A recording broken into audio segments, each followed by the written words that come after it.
Why are sleeve patterns shaped like that? A sleeve needs to serve two basic purposes: cover the arm and allow the arm to move. Obviously, the most freedom of movement is granted by a sleeveless top, assuming the bodice doesn't restrict the movements of the pectoral or shoulder muscles. Also, obviously, short sleeves are a thing, as are decorative sleeves like puffs and bells. But here I'm just going to address the simplest ways the sleeve can join the shoulder, using long fitted sleeves to demonstrate. The most common style of shoulder seam right now is the set-in sleeve, which has a curve cut into the bodice for the armhole, also called the arm side, and a bell-like curve at the shoulder of the sleeve called the sleeve head. The bodice has a bigger scoop taken out of the front of the arm side than the back, because humans reach forward and across the front more often than we reach back, so a bigger cutaway gives us more room to move. The sleeve panel, though, has more fabric in the back than in the front, for the same reason. Because people are reaching forward or up, the sleeve needs to have more fabric around the back so the lack of material doesn't restrain the arm.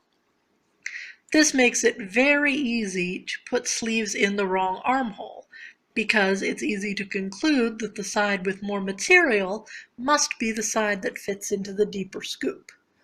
A lot of sewing patterns have a notch on the front, which matches another notch in the front panel, and a double notch in the back of the sleeve head, which matches a notch in the back bodice panel. But that doesn't help someone who is self-drafting or who forgets to mark them. I try to either put 2 pins in my left sleeve to make an L, or fold the sleeve in half because the big side is the back.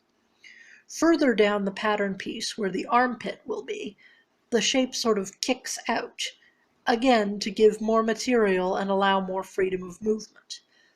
Straight sleeves often gradually narrow as they go towards the wrist, because the wrist is typically thinner than the bicep, so not as much fabric is needed there. If a sleeve pattern actually goes straight down from the armpit to the wrist, it's either a loose, flowy sleeve, or it's going to be gathered into a cuff. If the sleeve pattern flares out towards the wrist, then there's definitely some kind of dramatic cuff planned, be it a poofy gather or a drapey ruffle. Next we have the raglan sleeve. Here, the sleeve and bodice pieces join at a diagonal seam that goes all the way to the neckline. Because the whole ball socket joint at the top of the shoulder is in the sleeve, instead of having a seam cutting across it, the wearer can reach in more directions more comfortably. This is why this sleeve style is popular in athletic wear. I also think it can make a very pretty accent to a square neckline if you cut the top and the collar pieces straight rather than at a curve. It is possible to make a bodice entirely out of rectangles and squares. You'll probably still want to cut a neckline so that it doesn't feel like you're choking, though. I think this is what is meant by a dropped shoulder, because the seam where the sleeve meets the bodice can sometimes be past the top of where the shoulder's ball joint is. You really need an underarm gusset for this style, a little diamond that adds an extra bit of room to the armpit. And even then, depending on how stiff or stretchy your material is, you might not be able to lift your arm past a certain point. This style is also one of the easier ones to add shoulder pads to, because those enhance the boxy silhouette. You can make it look like the outside of the sleeve drops almost straight down from the padded shoulder. It's also possible to cut the bodice and sleeve all in one piece. I have some cardigan patterns that use this style. This is called a dolman sleeve.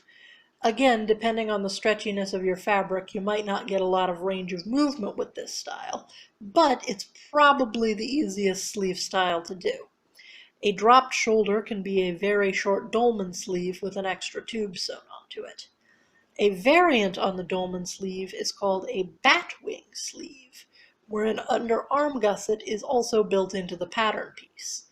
This basically loosens the sleeve around the upper arm, giving the wearer more room to flex and stretch. Those are the 4 basic shoulder types.